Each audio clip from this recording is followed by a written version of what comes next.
Merong tulay, Hmm? hindi tapos. Oh. Si Vince Dizon, nag-i-inspeksyon sa mga tulay. Ha? Pero ang mga tulay dito sa Ilocos Norte, hindi niya ini-inspeksyon. Ilang tulay na ang amin napuntahan.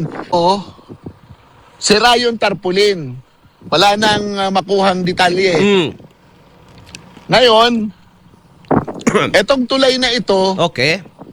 ay hindi pa tapos. Hmm. At ang sabi ng amin na kausap na 20, 24, 25. 2024, 2025 ito. Oo, nakikita. Hindi kami nagrugi. Oo, di pa naroon no? Oo, malente na.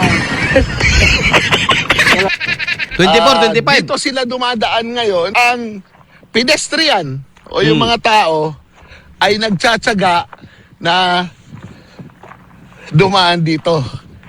So, makikita nyo na meron ditong footbridge na ginawa. Imbis na yun ang magamit, Hmm. dito nila sinatsagang maglakad. Dobe? Ayan. Dito, sa tulay na ito. Gwapong tulaya, oy. Na,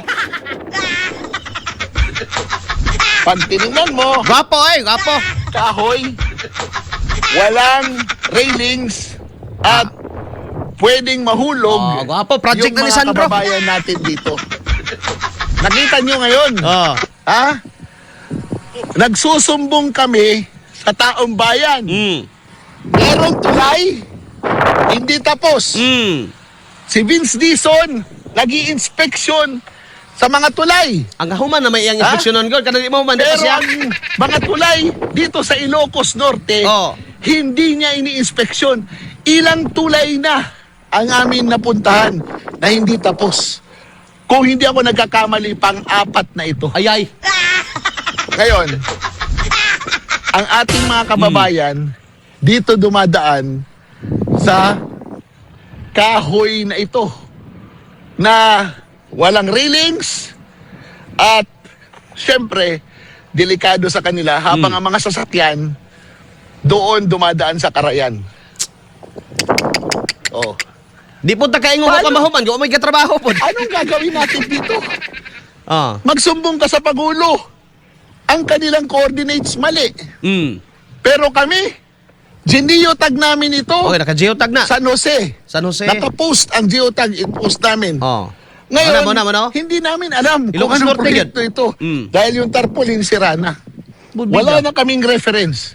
Pero ang importante, na ipakita namin in the real situation na walang may tulay, hindi pa tapos. O paano? Sayang ang bayot! Bayo. Nagsusumbong kami sa taong Okay na lang. bayan. XFM Katropa. Ikaupat na kuno ni mga igala nga tulay nga nasuroy sa Ilocos Norte nga ingon ni ana ang kahimtang wa mga human. Kung sa Tagalog pa nakatiwangwang. Diba? Karon, ang mga tao ni agi dadi ang nag-agi karon sa tulay nga kahoy nga ultimo kanding diag mo maligas mahog. No? Muna tulay may galang Sandro. Na ay butangan nagtarpulin. Wa man po'y tarpulin gibutang diha. Nalangkat na. Okay, dito man tanan nimo makita, mabasa ang mga impormasyon kalabot sa project. Kinsay kontraktor, unsay pangas proyekto, unsa kadako na, unsa pili budget, asa gikan ang budget, o kanus sa mahuman. Muna yung mga importanteng kuan eh.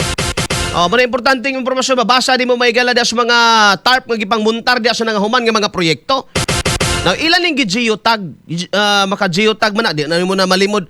Matinga gani ko, nga nung masayop sa coordinates, mga igala nga, pati nang dalia karon mag... Pwede na kayo mag-send location. Di ba dong? Pwede nang dalia na ron, matinga ka mga igala, nga nung ang project sa gobyerno, sayop ang coordinates. Di ba?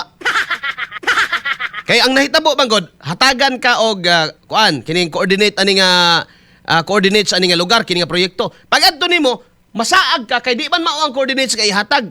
og sa sundalo pa na mga higala, og sa ilahang Sir Marvin Bulista pa na sa TUFAB, ihatag nimong mali nga coordinates mga higala, matay lahi ang mabumbahan.